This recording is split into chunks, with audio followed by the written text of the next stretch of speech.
প্ৰাণে নাতাৰিলে জীৱ আৰু কোনে তাৰে শ্ৰাদ্ধ কৰি কাক কোনে তাৰিবাক পাৰে কাৰ শ্ৰাদ্ধ কোনে কৰে শ্ৰাদ্ধ কোনে খায় কেৱলে নিজৰ মাত্ৰ জীৱিকাৰ উপায় শ্ৰাদ্ধটো বিশ্বাস কৰি নাম যিটো এৰে সিটোজনে আপোনাকো আত্মঘাত কৰে এয়া বেদৰ বাণী খবৰটো পোৱাৰ লগে লগে ৰাজ্যৰ দেৱঋষি ৰাজঋষি ব্ৰহ্মঋষি ৰীতিযোগে প্ৰমুখ্য কৰি গণ্য মান্যসকল আহি পৰীক্ষিতৰ সন্মুখত সমবেত হ'ল এই কথাটোৱে আমাক কি কৈছে যে আপোনালোকৰ এই 13খন গাঁৱৰ মাজত মানে বিভিন্ন জাতি জনগোষ্ঠী বিভিন্ন সম্প্ৰদায় বিভিন্ন বংশ বিভিন্ন পৰিয়ালৰ লোকে বসবাস কৰি থাকিব পাৰে বংশৰ ভিন্নতা থাকিব পাৰে জাতিৰ ভিন্নতা থাকিব পাৰে পৰিয়ালৰ ভিন্নতা থাকিব পাৰে ধৰ্মৰ ভিন্নতা থাকিব পাৰে কিন্তু আত্মাৰ ভিন্নতা নাই আত্মা দৃষ্টিত আমি সকলো ভগৱানৰ অংশ জীৱ তোমাৰে সেই অংশ আমি যত জীৱ জাক তোমাৰ মায়াই প্ৰভু বান্ধিলে আমাক তোমাৰ মায়াই পাই আমাক আপোন পৰ ভেদভাৱ সৃষ্টি কৰিলে আমি প্ৰত্যেকেই ভগৱন্তক দাবী কৰিব লাগে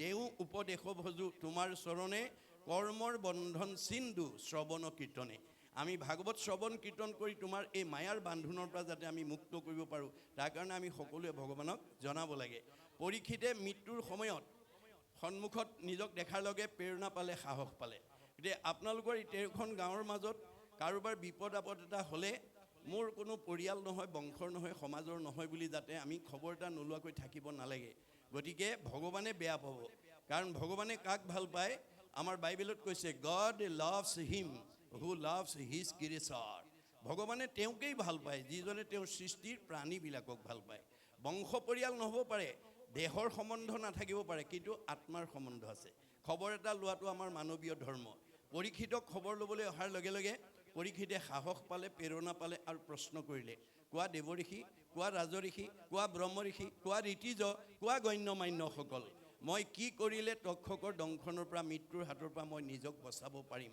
ৰজাৰ প্ৰশ্ন শুনি প্ৰত্যেকে নিজা নিজা উত্তৰ দিবলৈ ধৰিলে কোনোৱে ক'লে তপ কৰা কোনোৱে ক'লে জপ কৰা কোনোৱে ক'লে যজ্ঞ কৰা কোনোৱে ক'লে দান কৰা কোনোৱে ক'লে তীৰ্থ কৰা কোনোৱে ক'লে স্নান কৰা নানা ঋষিৰ নানা মত নানা ঋষিৰ নানা মতে পৰীক্ষিতৰ মৃত্যুৰ ভয় আঁতৰ কৰিব নোৱাৰিলে কিয় এই কথা ভাগৱতৰ একাদশ স্কন্ধত গুৰুজনাই লিখি থৈ গৈছে ভগৱন্তৰ সৃষ্টিৰ চাৰিমুঠি জীৱৰ ভিতৰত এনেধৰণে একেলগে বহি ঈশ্বৰৰ ভক্তি কৰি ধৰ্ম আচৰণ কৰি মুক্তি লাভ কৰিব পৰা শক্তি মানুহৰ বাদে আনৰ নাই গীতাত কৈছে অসংখ্যাত জীৱ আছে সংসাৰৰ ভিতৰে মনুষ্যকে ভজে আনে ভজিতে নপাৰে ভগৱন্তৰ সৃষ্টি চাৰিমুঠি জীৱৰ ভিতৰত ঈশ্বৰক ভজিব পৰা শক্তি মানুহৰ বাদে আনৰ নাই গতিকে আমি জীৱশ্ৰেষ্ঠ মানুহ হিচাপে যি জাতি জনগোষ্ঠীতে জন্মগ্ৰহণ নকৰোঁ কিংবা পৃথিৱীৰ য'তেই জন্ম নগ্ৰহণ নকৰোঁ কিংবা ঈশ্বৰক ভজিবই লাগিব আমি কেনেকৈ ঈশ্বৰক ভজিলে এই মায়াময় সংসাৰৰ পৰা আমি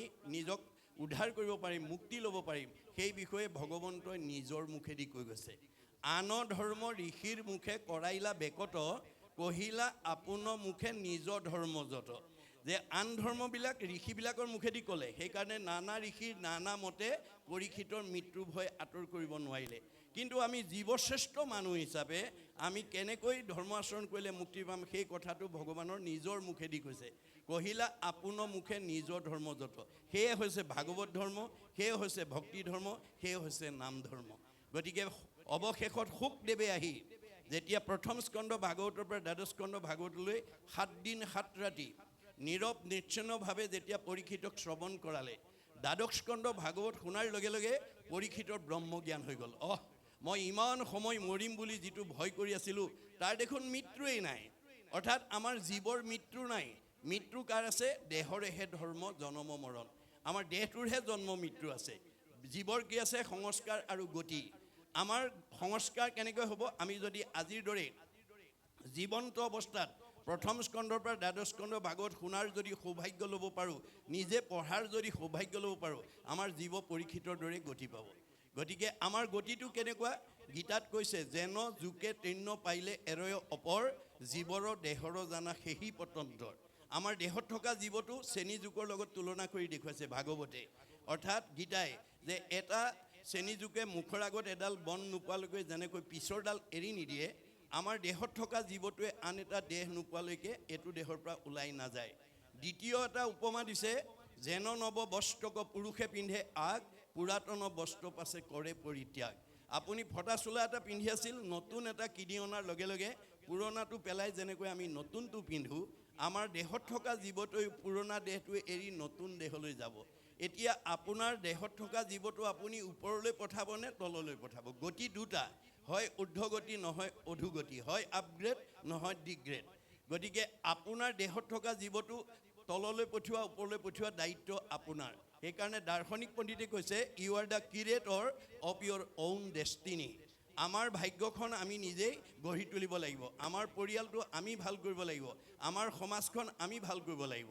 মাধৱদেৱে কৈছে আপুনি আপোনাৰ শত্ৰু, আপুনি আপোনাৰ মিত্ৰ, আপুনি আপোনাৰ ৰাখে মাৰে, হৰিক নভজি নৰে, আপুনি হৈ নষ্ট, হৰি ভজি আপোনাক কোটাৰে। আজিৰ দৰে যদি আমি ঈশ্বৰক ভজনাৰ পৰিৱেশৰ মাজেদি আমি উঠি অহা প্ৰজন্মক আমি আগুৱাই নিব পাৰোঁ, আমাৰ এইখন গাঁৱত জন্মগ্ৰহণ কৰা সকলো জীৱই পৰীক্ষিতৰ দৰে গতি পাব। এইটো অকল ধৰ্ম দৰ্শনেই নহয়, বিজ্ঞানেও স্বীকাৰ কৰিছে।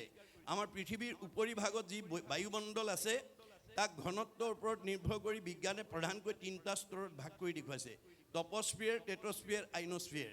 আইনস্ফিয়াৰক আটাইতকৈ ওপৰৰ স্তৰ বৈতৰণী বুলি কল্পনা কৰা হৈছে। ভাগৱত শুনা, ঈশ্বৰৰ কথা গোৱা, ঈশ্বৰৰ কথা শুনা জীৱ ইমান নিৰ্মল হৈ যাব, প্ৰয়াণৰ পিছত ৰকেটৰ দৰে 3টা লেয়াৰ ভেদ কৰি 14 ব্ৰহ্মাণ্ডৰ বাহিৰত মানে শুদ্ধ জীৱ ভকতৰ কাৰণে নিৰ্মাণ কৰা বৈকুণ্ঠত অৱস্থান কৰিব আৰু ঘূৰি আহিব নালাগে। ভাগৱত শুনিবলৈ কিয় আহিব লাগে? জন্ম ৰহিত হ'বৰ কাৰণে। ভাগৱত নুশুনা জীৱ যিমান ধনৱন্ত, বিদ্যাৱন্ত, শ্ৰীমন্ত, সম্পদশালী নহওক কিম্বা এই 3টা লেয়াৰৰ ভিতৰতে ঘূৰি থাকিব লাগিব। পুনৰপি জনমম পুনৰপি মৰণম। আপুনি জীৱনত যিমানেই দামী কাপোৰ নিপিন্ধক কিম্বা মলি পৰিবই। মলি গুচাবলৈ আপুনি চাবোন বা চাৰ্ফ ব্যৱহাৰ কৰিবই লাগিব। আপুনি যদি দামী কাপোৰ পিন্ধিছোঁ বুলি চাবোন চাৰ্ফ ব্যৱহাৰ নকৰে, আপোনাৰ দামী কাপোৰখনৰ পৰা মলি নিজে আঁতৰ নহয়। তদ্ৰূপ আপুনি গাঁওখনৰ ভিতৰত ধনৱন্ত, বিদ্যাৱন্ত, শ্ৰীমন্ত, সম্পদশালী, বুদ্ধিমন্ত, জ্ঞানী বুলি যদি মনতে ভাবি পেলাই যদি এই 5 দিনীয়া অনুষ্ঠানত আহি ভাগৱত নুশুনে, সেইটো জীৱ কেতিয়াও সংস্কাৰ হ'ব নোৱাৰে। সেই জীৱটো এই 3টা লেয়াৰৰ ভিতৰতে ঘূৰি থাকিব লাগিব। সেইকাৰণে আমি ভাগৱত শুনিবলৈ আহিব লাগে। গতিকে এতিয়া এই শেষ দশমত ইতিমধ্যে আপোনালোকে পাঠকৰ মুখেদি শুনিলে যে এতিয়া আমাৰ শেষ দশমৰ এই পাঠটোত এনেকুৱা এটা কাহিনীৰ জৰিয়তে মহাপুৰুষ গুৰুজনাই আমাক আধ্যাত্মিক শিক্ষা দিব বিচাৰিছে যে আমি ঈশ্বৰক বিচাৰিব নালাগে, ভগৱানক আমি বিচাৰিব নালাগে, ভগৱানেহে আমাৰ ঘৰ বিচাৰি ফুৰে। আমি সুখ বিচাৰিব নালাগে, সুখেহে আমাৰ ঘৰ বিচাৰি ফুৰিব। আমি দুখ বিচাৰিব নালাগে, দুখেহে আমাৰ ঘৰ বিচাৰি ফুৰিব। গতিকে এই তথ্য ভাগৱতৰ মাজেদি আমাক দিছে। গতিকে যিখন ঘৰত পুৱা গধূলি ধূপ ধূনা জ্বলিব, ঈশ্বৰ উপাসনা কৰিব, সেইখন ঘৰত কৃষ্ণ থাকিব। যেই নাম সেই হৰি, জ্ঞানা নিষ্ঠ কৰি, নামৰ সংগ নচাৰন্ত হৰি। আমাৰ সেইকাৰণে মানুহ জন্ম পাই আমাৰ প্ৰত্যেকখন ঘৰতে পুৱা গধূলি যাতে ধূপ ধূনা জ্বলাই ঈশ্বৰ উপাসনা কৰাৰ এটা ব্যৱস্থা আমি ৰাখিব পাৰোঁ, তাৰ কাৰণে আমি গুৰুত্ব দিব লাগিব। মানে হৰি গুণনাম শ্ৰৱণ কীৰ্তন ভজিও হৰিচৰণ, মনুষ্য হুইবাৰ এহি মানে মাত্ৰ জানা নিজ প্ৰয়োজন। আমি যে 4 মুঠি জীৱৰ ভিতৰত সৰ্বশ্ৰেষ্ঠ উপাধি পালোঁ, আমাৰ প্ৰথম দায়িত্বটো হৈছে ঈশ্বৰক ভজনা কৰিব লাগিব। গতিকে যিখন ঘৰত ঈশ্বৰৰ প্ৰাৰ্থনা নাম ল'ব, সেইখন ঘৰত কৃষ্ণ থাকিব। কৃষ্ণ থকা ঘৰখনৰ মানুহ আনন্দত থাকিব, মিলা প্ৰীতিত থাকিব, মৰম স্নেহত থাকিব, একতাৰ দোলেৰে বান্ধ খাই থাকিব। আৰু যিখন ঘৰত আজি তাৰিখলৈকে সেই পৰিৱেশ নাই, সেইখন ঘৰলৈ কোন আহিব? আমাৰ দ্বাদশ স্কন্ধ ভাগৱতত কৈছে, শ্ৰৱণ কীৰ্তন জৈত কৃষ্ণৰ নকৰে, তৈতেখে ৰাক্ষসীগণে বিঘিনি আচৰে। যিখন ঘৰত পুৱা গধূলি ধূপ ধূনা নজ্বলে, ঈশ্বৰ উপাসনা নকৰে, সেইখন ঘৰলৈ অঘাসুৰ, বকাসুৰ, পলম্বাসুৰ, অৰিষ্টাসুৰ, পুতনা, ব্যোমাসুৰ, ধেনুকাসুৰ চব অসুৰবিলাক আহি যাব। কায়িকভাৱে নহয়, স্বভাৱগতভাৱে আহিব। অৰ্থাৎ আমাৰ কিছুমান গৃহস্থী মানুহ আছে, কথা ক'বই নোৱাৰি, টিঙিচকৈ খং উঠে, কথা ক'বই নোৱাৰি, লাঠিডাল উলিয়াই আনেই, কথা ক'বই নোৱাৰি, ঠেহ পেচ লাগি চকু পানী উলিয়াই 3-4 দিনমানলৈ ভাত পানী নাখায়েই। এনেকুৱা স্বভাৱ যিখন ঘৰৰ পৰিয়ালৰ আছে, সেইখন অসুৰ থকা পৰিয়াল। সেই অসুৰ থকা মানে সেই আসুৰিক প্ৰবৃত্তিবিলাকক যেতিয়ালৈকে আমি উলিয়াই পঠিয়াব নোৱাৰিম, তেতিয়ালৈকে সেইখন ঘৰত শান্তি নহ'ব। সেইকাৰণে গুৰুজনাৰ দিনত এজন মানে আতা পুৰুষে ফকৰাত কৈছে যে ব্ৰহ্মাক মাৰিবা, বিষ্ণুক মাৰিবা, ৰুদ্ৰক নিদিবা ঠাই, মহা মহন্ত আহিলে কোবাই মাৰিবা, তেহে ভকতি পায়।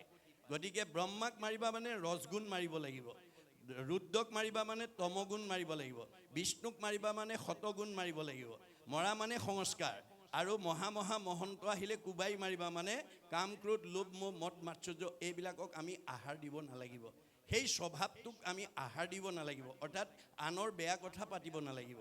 আপোনাৰ ঘৰলৈ অহা আলহী অতিথি ভকত বৈষ্ণৱ বন্ধু বান্ধৱক লগ পালে আপুনি যদি পৰচৰ্চা পৰনিন্দা পৰ সমালোচনা কৰি আপোনাৰ আলোচনাৰ জৰিয়তে যদি আনৰ অন্তৰত আঘাত দিয়ে, তেতিয়া সেই পৰচৰ্চা কৰা কিজনৰ কি হ'ব? পাপায় পৰপীড়নম। আপোনাৰ আলোচনাই যদি আনৰ অন্তৰত আঘাত দিয়ে আপোনাৰ পাপ হ'ব। ভগৱানে কৈছে কাক আঘাত দিছা? চবতে দেখোন ময়ে আছোঁ। মোকেই দুখ দিবা, মোকেই আঘাত দিবা, মোকেই অন্যায় কৰিবা, মোকেই ঠগিবা, মোৰে সীমা ঠেলিবা, আকৌ তোমাক মই ভালে ৰাখিব লাগে। নহ'ব। ভাগৱত শুনি এই বেয়া স্বভাৱবিলাক এৰিব লাগিব। ভাগৱত শুনিবলৈ কিয় আহিব লাগিব? বেয়া এৰি ভাল ল'বৰ কাৰণে। বেয়া এৰি ভাল লোৱাটোৱেই বৈজ্ঞানিক দৃষ্টিভংগী। আমি যেতিয়ালৈকে বেয়া এৰি ভাল ল'ব নোৱাৰিম তেতিয়ালৈকে ভগৱানে আমাক ভালত ৰাখিব নোৱাৰে। সেইকাৰণে কপিলে কৈছে জীৱৰ দুৰ্ভেদ্য পাশ সংগক কহয় কিন্তু দুৰ্জনৰ সংগ তেজিবে লাগয়। মা, তুমি যদি জীৱনত ভাল মানুহ হ'ব খুজিছা বেয়া মানুহৰ সংগ ত্যাগ কৰিবা। সেই সংগ নিতে যদি কৰে সাধুত, আজি আপোনালোক গুণত সাধু হৈ আছে। সাধু কাক কয়? মূৰ শুনিৰ মল কথা কহন্ত শুনন্ত। যি মোৰ কথা কয় বা কাণ পাতি শুনে, মোত মন দিয়া হবে তাপ এৰাৱন্ত। যি মোৰ কথাত মনোযোগ দি মোৰ সৃষ্ট তিনিটা তাপৰ পৰা নিজক উদ্ধাৰ কৰিব পাৰে, তাকে সে বুলিয় মানে সাধু জানিবা নিশ্চয়, তাৰ আৰু সংগত তুমি পাৰ্থিবা সদায়। গতিকে আজিৰ দৰে আমাৰ ঈশ্বৰৰ কথা কোৱা আৰু শুনা মানুহ আমি 24 ঘণ্টাৰ ভিতৰত এক ক্ষণ 4 মিনিট সময় হ'লেও আমি লগ পাবৰ কাৰণে মাধৱদেৱৰ দৰে প্ৰাৰ্থনা কৰিব লাগে। কৃপাৰ সাগৰ দয়কী নন্দন পুৰীও মনৰ কাম, ভকতৰ সংগ সদা নুগুচুক মুখে তোৱা গুণমান। মাধৱদেৱে ভগৱানৰ পৰা ধন টকা পইচা বিচৰা নাই, সাধুৰ সংগ ভকতৰ সংগ বিচাৰিছে। ভকতৰ সংগত ঈশ্বৰ কৃষ্ণৰ নাম শুনিলে অক্ষয় পুণ্য হ'ব। সেই পুণ্যই আমাক জীয়াই থাকোঁতে সুখ ভোগ দিব, উন্নতি কৰিব আৰু মৃত্যুত পৰম গতি দিব। গতিকে এই পৰিৱেশবিলাকৰ মাজেদি আমি কেনেকৈ উঠি অহা প্ৰজন্ম সমাজখনক আগুৱাই নিব পাৰোঁ তাৰেই কথা আমাক ভাগৱতৰ মাজেদি কৈ আছে। কেৱল মাত্ৰ কাহিনী উপকাহিনী আখ্যান উপাখ্যানৰ মাজেদি কৈছে, কিন্তু কেৱল জীৱনশৈলীৰ কথা কৈ আছে, আমাৰ জীৱন পদ্ধতিৰ কথা কৈ আছে ভাগৱতে, যে আমি কেনেকুৱা নীতি আদৰ্শৰে চলিলে আমাৰ পৰিয়ালটো সমাজখন পৰিৱেশটোক আমি মানে ভাল পথে লৈ যাব পাৰিম, তাৰ এটা মানে প্ৰতিচ্ছবি মাত্ৰ দাঙি ধৰিছে। গতিকে এতিয়া শ্ৰীকৃষ্ণৰ মিথিলালৈ গমন এই নামাকৰণৰ সৈতে আমাক ভাগৱতৰ মাজেদি কি ক'ব বিচাৰিছে মই পদবন্ধে আলোচনা কৰিম। পদবন্ধৰ আলোচনাত যদি আপোনালোকৰ কিবা সংশয় থাকে আপোনালোকে প্ৰশ্ন কৰি সংশয়টো দূৰ কৰিব। কিয়নো আমাৰ ভাগৱতত কৈছে কথা শুনি লেখে গুছে মনৰ সংশয়, কৃষ্ণৰ সেৱাতৰ ৰতি তেবেশে পাৰ হয়। আজিৰ পাঠৰ জৰিয়তে যদি আপুনি মনৰ সংশয়খিনি দূৰ কৰি ল'ব পাৰে, অহাকালিলৈ কেনেকৈ শুনিম, পৰহিলৈ কেনেকৈ শুনিম, এই অনুৰাগটো আপোনাৰ বাঢ়ি যাব। এই অনুৰাগেই হ'ব আপোনাৰ জীৱনৰ এটা পৰম সম্পদ। পৰম অনুৰক্তি ঈশ্বৰেই ভক্তি। গতিকে ঈশ্বৰৰ কথা শুনিবৰ কাৰণে, জানিবৰ কাৰণে, বুজিবৰ কাৰণে আমি যদি নিজৰ মনত এটা আগ্ৰহ সৃষ্টি কৰিব পাৰোঁ, সেয়ে আমাক জীৱনত পৰম গতি প্ৰদান কৰিব। এতিয়া মানে শুকদেৱে পৰীক্ষিতক কোৱাৰ চলেৰে মাত্ৰ 7টা দিন আছে। পৰীক্ষিতৰ মানে মৃত্যুৰ ক্ষণ গণি আছে, 7টা দিন আছে। 7টা দিন থকা পৰীক্ষিতৰ আগত শুকদেৱে এই শেষ দশমৰ এই কাহিনীটোৰ মাজেদি আমাক কি ক'ব বিচাৰিছে, ইয়াৰ পৰা আমি জানিবলগীয়া, বুজিবলগীয়া, শিকিবলগীয়া, আমাৰ উঠি অহা প্ৰজন্মক আমি জনাবলগীয়া, বুজাবলগীয়া, শিকাবলগীয়া কি দিশ অন্তৰ্নিহিত হৈ আছে, এই তাৰ ওপৰত মই আলোচনা কৰিম। গতিকে পৰীক্ষিতৰ যদি 7 দিন আছে, পৰীক্ষিতক মাত্ৰ বেছ কৰি লৈছে, আধাৰ কৰি লৈছে, আমাকে কৈ আছে। আজি কি বাৰ? বুধবাৰ। গতিকে অহা মঙলবাৰলৈকে, আজি বুধবাৰৰ পৰা অহা মঙলবাৰলৈকে এই 7 দিনৰ ভিতৰতে আমাৰ ইয়াত বহি থকা সকলোৰে জন্ম আৰু মৃত্যু অৱশ্যম্ভাৱী। এই 7টা দিনক বাদ দি আমি কোনেও জন্মও হ'ব নোৱাৰোঁ আৰু এই 7টা দিন বাদ দি আমি কোনো মৰিবও নোৱাৰোঁ। কোনে জানে মই ঘৰ পামগৈ নে নাপাম। পদ্মৰ পত্ৰৰ নীৰ পৰি যেন নুহি থিৰ, সেইমতে জীৱন চঞ্চল। আমাৰ দেহত থকা জীৱটোক ভাগৱতে পদুম পাতৰ পানীৰ লগত তুলনা কৰি দেখুৱাইছে। পদুম পাতৰ পানী বতাহে কোন সময়ত পেলাই দিব তাৰ যেনেকৈ নিৰ্দিষ্টতা নাই, আমাৰ দেহত থকা জীৱটো কোন সময়ত কি পৰিস্থিতিত কি দুৰ্ঘটনাত ওলাই যাব তাৰো সিদ্ধান্ত নাই সেইকাৰণে দৃষ্টিশক্তি থাকোঁতেই শ্ৰৱণ শক্তি থাকোঁতেই মুখৰ বাক শক্তি থাকোঁতেই ভৰিৰ গতি শক্তি থাকোঁতেই হস্তৰ কৰ্মশক্তি থাকোঁতেই আজিৰ দৰে অনুষ্ঠানলৈ আহি আমি পৰকালৰ ধন যাতে ঘটি ল'ব পাৰোঁ আজি এই 5টা দিনলৈ নহাৰ কাৰণে কোনোবাই 5 লাখ টকা ব্যৱসায়ত লাভ কৰিব পাৰিব কিন্তু এই বাস্তৱ ধন টকা পইচা সম্পত্তিবিলাক লগত নিব নোৱাৰে আমি যিবোৰ বাহিৰত পকা ঘৰ বনাইছোঁ গাড়ী মটৰ কিনিছোঁ মাটি সম্পত্তি কিনিছোঁ সেইবোৰ আমি যাওঁতে লগত নিব নোৱাৰোঁ যত মানে সকলোবিলাক এইবোৰ যত দেখা ধন শৰীৰৰ সৰ্জন মৰিলে লগে নাযায় এইবিলাক আমাৰ লগত নিব নোৱাৰে গতিকে গুৰুজনে কৈছে লগত নিব নোৱাৰা ধনকে ঘটি নাথাকিবা লগত নিব পৰা ধনো তাৰ মাজতেই ঘটিবলৈ যত্নপৰ হ'বা পৰকালৰ ধন মাধৱৰ নাম তাক লোৱা গলে বান্ধি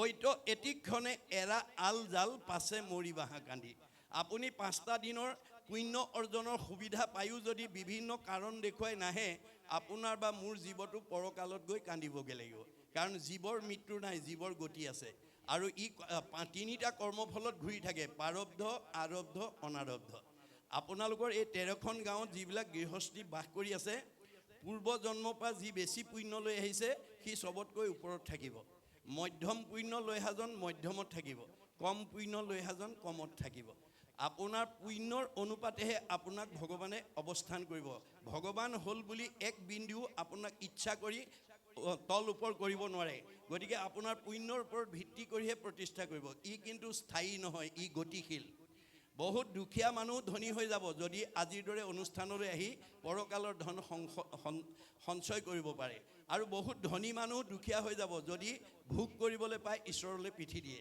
সেইকাৰণে মাধৱদেৱে কৈছে ঐশ্বৰ্য ভোগৰ মদে মত্ত হৈয়া যিটো জন পৰাংমুখ ভৈল যিটো জন যেন জীৰ্ণ গায়ী আতি দুৰ্ঘুৰ সংসাৰ মহা পংকে পৰি হৈ অমগন আমি পাৰ্থিৱ ধন ঐশ্বৰ্য পূৰ্ব জন্মৰ পুণ্যৰ ফলত ভোগ কৰিবলৈ পায় যদি এই জন্মত আমি ভগৱন্তৰ ভাললৈ পিঠি দিওঁ ভগৱন্তৰ কথাৰ প্ৰতি গুৰুত্ব নিদিওঁ তেতিয়া আমাৰ অৱস্থাৰ চকৰিটো ঘূৰাবলৈ বেছি সময় নালাগে চক্ৰবৎ পৰিৱৰ্তনতে দুখানিছ সুখানিছ আমাৰ জীৱনৰ সুখ দুখবিলাক ভগৱানে ঘূৰাই থাকি আনন্দ কৰি থাকে এইটোৱে ভগৱন্তৰ বিনোদ বিলাস আনন্দ এইটোকে মায়া বুলি কৈছে মাধৱৰ মায়াৰ কমনে পাবে অন্ত ঐশ্বৰ্য দৰিদ্ৰ হোৱে দুখী ধনৱন্ত স্বৰ্গীয় নৰকে নৰকীয় স্বৰ্গে যায় সৰ্বকালে সুখ দুখ একো স্থানে নাই সংসাৰৰ সুখ দুখ জানা সবে মায়া তিলেকতে অন্তৰে মেঘৰ যেন ছায়া আকাশত থকা ডাৱৰ বতাহে কেনেকৈ কোন সময়ত উৰাই কলৈ লৈ যাব তাৰ যেনেকৈ নিৰ্দিষ্টতা নাই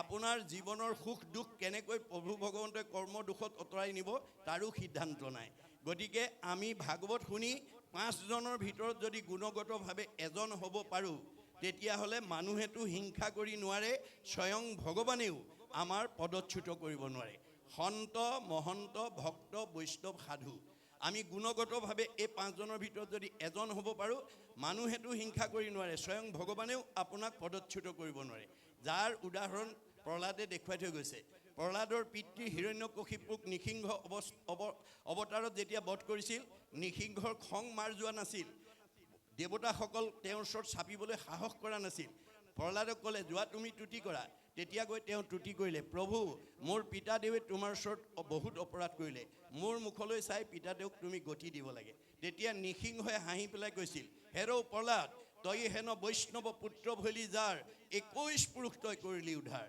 তোৰ দৰে বৈষ্ণৱ পুত্ৰই দেউতাৰ কথা বাদ দে অতীতাহ পুৰুষা সপ্ত ভৱিষ্যস্য চতুৰ্দশ নৰ তাৰ হৈতে সৰ্বান কলো কৃষ্ণ ইতি কীৰ্তনাত গতিকে কৃষ্ণ সংস্কৃতি অৱলম্বন কৰা পুত্ৰই অতীতৰ 7 পুৰুষ ভৱিষ্যতৰ 14 পুৰুষ 14 হাতে 21 পুৰুষ উদ্ধাৰ কৰিলে দেউতা তাৰ মাজতে গ'ল দেউতাৰ কাৰণে চিন্তা কৰিব নালাগে তেনেহ'লে মোক তোমাৰ ওচৰলৈ লৈ যোৱা নোৱাৰো আনিব কাৰণ তোমাৰ পুণ্য জমা হৈ আছে গতিকে তুমি ৰজা হ'বই লাগিব ৰজা হৈ ভোগভুঞ্জি পুণ্য কৰা ক্ষয় মনত ৰাখিব কথাটো গতিকে পুণ্যই আমাক ভোগ দিয়ে পাপে দুখ দিয়ে এই কথা ভাগৱতে আমাক কৈ আছে আগন্তুক 26 চনৰ ইলেকশ্যন আহি আছে ইয়াত আপোনালোকৰ সমষ্টিৰ পৰা কেইবাজনো 10-12 জনে হয়তো প্ৰতিদ্বন্দ্বিতা কৰিব বিভিন্ন দল সংগঠনৰ পৰা আমাৰ ভাগৱতৰ মতে আমি কোনো তাৰ কাৰণে আমি মানে সমালোচনা কৰিব নালাগিব বৰংশ আমাৰ এই সমষ্টিৰ মানুহে আনন্দ কৰিব লাগিব গৌৰৱবোধ কৰিব লাগিব কি বুলি যে আমাৰ সমষ্টিটোক আগুৱাই নিবৰ কাৰণে MLA প্ৰতিদ্বন্দ্বিতা কৰিব যোগ্য ব্যক্তি 10জন আছে, কিন্তু কেইজন জিকিব? এজন জিকিব। কোন জিকিব? আমাৰ 14 স্কন্ধ ভাগৱতত কৈছে কোন জিকিব। অৰ্থাৎ আপোনাৰ 26 চনত MLA প্ৰতিদ্বন্দ্বিতা কৰিম বুলি যিসকল প্ৰতিদ্বন্দ্বীয়ে বহু আগৰ পৰাই এই সমষ্টিৰ তৃণমূল এটা আত্মা, পৰিয়াল, সমাজ, অনুষ্ঠান, দল, সংগঠনৰ উপকাৰ কামত আত্মনিয়োগ কৰি আছে। এই 10জনৰ ভিতৰত যাৰ পুণ্য নম্বৰটো বেছি হ'ব, তেওঁ বাই হুক অৰ বাই ক্ৰুক তেওঁকেই ভগৱানে জিকাব। আমাৰ মতে এখেত জিকিব লাগিছিলে, কিন্তু ফলাফলত এখেত জিকিলে। ভগৱন্তই কৈছে তুমি চৰ্ম চকুৰে চাইহে কৈছা এওঁ জিকিব লাগে বুলি। মইতো 14জন সাক্ষী 2জন কেৰেণীৰ তথ্য ভিত্তিত এওঁক জিকাইছোঁ। 14 ভুৱনে লোক আছে যত মানে সবাহাৰে ন্যায় নীতি দেখে বিদ্যমানে, চিত্ৰগুপ্ত নামে দুয়ো লিখক নিৰ্ভয়, সবাহাৰে পাপ পুণ্য তেৰেজ কৰয়, গুপুত পাপক গুপ্ত লিখকে লিখয়, দেখা মানে পাপচিত্ৰ লিখন্ত নিশ্চয়, 14জন সাক্ষীত আৰু থাকয় লগত, ভান্দিবে নোৱাৰে পাপ পুণ্য আছে যত। আপুনি ৰাতিপুৱা শুই উঠাৰ পৰা গধূলা খোৱালৈকে জন্মৰ পৰা মৃত্যুলৈকে যিবোৰ কৰ্ম কৰিব তাৰ ভাল বেয়া পাপ পুণ্যবিলাক চিত্ৰগুপ্তই লিখি যাব। চিত্ৰই দেখা পাপ লিখিব, গুপ্তই নেদেখা পাপ লিখিব। আৰু আমাৰ লগত 14জন দেৱতা সাক্ষী ৰূপে ৰাখিছে। চকুৰ লগত সূৰ্য দেৱতা, কাণৰ লগত দগদিকপাল, নাকৰ লগত অশ্বিনী কুমাৰ, মুখৰ লগত অগ্নি দেৱতা, জিভাৰ লগত বৰুণ দেৱতা, ছালৰ লগত বায়ু দেৱতা, হাতৰ লগত ইন্দ্ৰ দেৱতা, ভৰিৰ লগত বিষ্ণু দেৱতা। ভৰিত বিষ্ণু থাকে কাৰণে আমি ভৰিত সেৱা কৰোঁ। গুহ্যৰ লগত মিত্ৰ দেৱতা, লিংগৰ লগত প্ৰজাপতি, বুদ্ধিৰ লগত ব্ৰহ্মা, চিত্ৰৰ লগত বাসুদেৱ, মনৰ লগত চন্দ্ৰ, অহংকাৰৰ লগত ৰুদ্ৰ। এই 14জনৰ সাক্ষীৰ তথ্য ভিত্তিতহে আমাৰ মানে জয় পৰাজয় হ'ব। আমি বাহিৰৰ পৰা দেখিছোঁ, আমাৰ সেইকাৰণে দাৰ্শনিক পণ্ডিতে কৈছে things are not what they seem. আপুনি বাহিৰৰ পৰা দেখা বস্তুটো আচল বস্তু নহয়। বাহিৰে ৰং চং, ভিতৰি কোৱা ভাতুৰি। আপুনি বাহিৰৰ পৰা দেখা মানুহজন ঠিকে আছে, ভিতৰত তেওঁ বহুত বেয়া স্বভাৱো থাকিব পাৰে। সেইখিনি আমাক 14জন সাক্ষী 2জন কেৰেণীয়ে নিৰ্ণয় কৰি ভগৱন্তক তথ্য প্ৰদান কৰিব। এই তথ্য ভাগৱতে দি আছে। এতিয়া আমাৰ ইয়াৰ মাজেদি শুকদেৱে মৃত্যুমুখী পৰীক্ষিতক কৈছে কি বুলি? এবে শুনি উপপ্ৰভু কৃষ্ণৰ চৰিত্ৰ, ভকতত পৰে যাৰ নাহি মহামিত্ৰ। তোমাক মই এতিয়া এনেকুৱা এই মধ্যম দশমলৈকে তোমাক বহুত কৃষ্ণৰ কথা ক'লোঁ, কিন্তু মই এতিয়া তোমাক আৰু এটা ভাল কৃষ্ণৰ চৰিত্ৰ সম্পৰ্কে ক'ম। সেইটো হৈছে কি? ভকতত পৰে যাৰ নাহি মহামিত্ৰ। ভগৱন্তৰ ভকততকৈ প্ৰিয় আৰু নাই। ভকতত স্নেহে কৃষ্ণৰ অৱতাৰ, ভকতৰো কৃষ্ণদেৱ ইষ্ট নাহিত আৰ। যে ভকত ভগৱন্ত অভিন্ন। ভকতে ভগৱন্তৰ কথা ভাবে আৰু ভগৱন্তই ভকতৰ কথা ভাবে। গতিকে ভগৱন্তৰ বৈশিষ্ট্য কি? তেওঁ নিজতকৈও ভকতক ভাল পায় আৰু ভকতৰ ৰক্ষণাবেক্ষণৰ কাৰণে তেওঁ যুগে যুগে অৱতাৰ হৈ আছে, হৈ থাকিব। স্বভাৱতে অজময়ী জন্ম নাহি যাৰ, ভকতৰ ইচ্ছাই মই ধৰোঁ অৱতাৰ। আমাৰ ভকতৰ ইচ্ছা পূৰণ কৰিবৰ কাৰণে ভগৱন্তই অৱতাৰ ধাৰণ কৰে।